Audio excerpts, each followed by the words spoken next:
अनेकांच्या पोटातील ओठावर येणाऱ्या गुपितांची बिनधास्त मांडणी करणारं बातमीपत्र।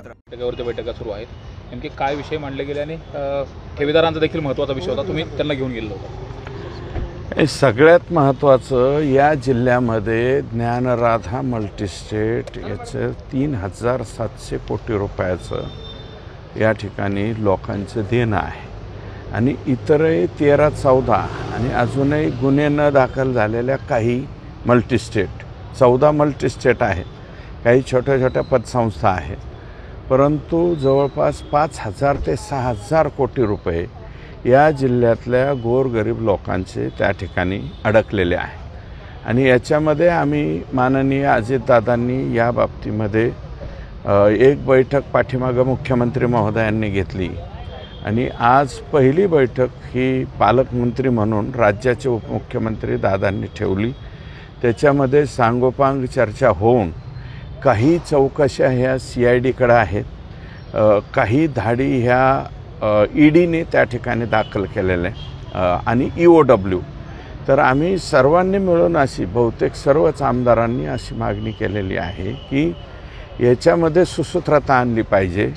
MPIDमध्ये जे प्रस्ताव गेलेले आहेत त्या जमिनी लवकरात लवकर ताब्यात घेतले पाहिजेत आणि त्याचं विक्री करून गोरगरीब लोकांचे जे छोटे त्यातले ठेवीदार आहे 50,000 ते 2 लाखापर्यंतचे 2.5 लाख 3 लाख यांचे पैसे या प्रॉपर्टीज जर त्या ठिकाणी विक्री केल्या तर लवकरात लवकर ह्या गोरगरीब लोकांचे पैसे मिळतील।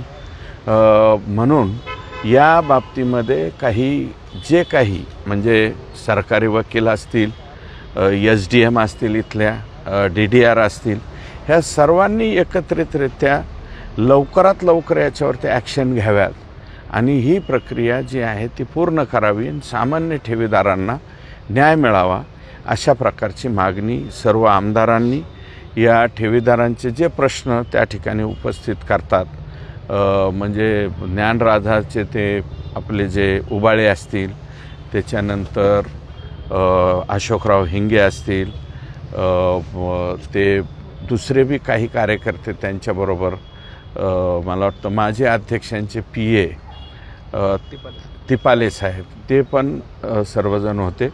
सर्वांनी मागणी एकमुखी त्या ठिकाणी केलेली आहे। मतदान केलं आणि मतदान करत असताना मतदानाचा देखील व्हिडिओ काढला। परळीमध्ये फक्त मतदानाचा व्हिडिओ हा विषय थोडेच राहिलेला आहे।